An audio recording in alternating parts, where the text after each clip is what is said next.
السلام عليكم ورحمة الله وبركاته. ازيكم عاملين ايه؟ ان شاء الله تكونوا بخير. النهارده هنعمل معاكم المسقعة من غير ما تشرب زيت خالص.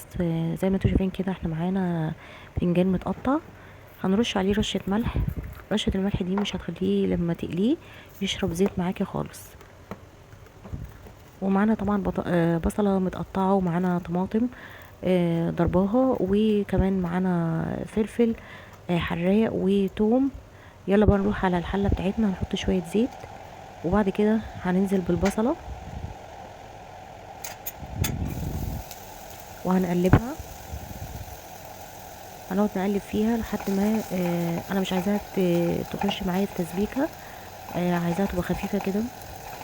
نبدا نقلب كويس يعني. وبعد كده هنبدا بقى نضيف الفلفل الحراق والثوم.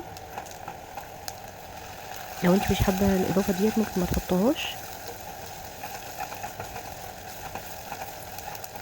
نفضل بقى نشوح فيه كده لحد ما يبتدي لونه يصفر. وبعد كده هننزل بعصير الطماطم، وبعد كده هننزل بالتوابل بتاعتنا، فلفل اسمر وشويه شطه وكمان ملح. وهنقلب الصلصه وهنسيبها تتسبك على جنب. نجيب طاسه فيها زيت وهنبدا نقلب بتنجان.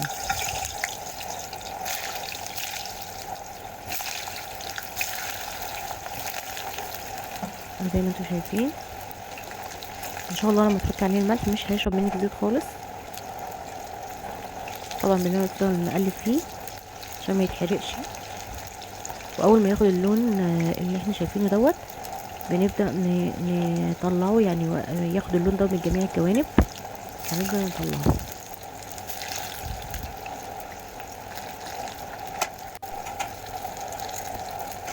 طبعا احنا هنقلي الكميه كلها، واول ما يستوي هنروح مطلعينه. انا طبعا محضره يعني مناديل وفي طبق كده ومطلعه عليه. هنا بقى قرن فلفل ده اختياري، هحمره مع الباذنجان، هضيفه. كمان هحمر بطاطس. هنا بقى التسبيكه خلاص بقت جاهزه. ابتدي بقى احط الباذنجان اللي انا قليته والبطاطس وكمان الفلفل،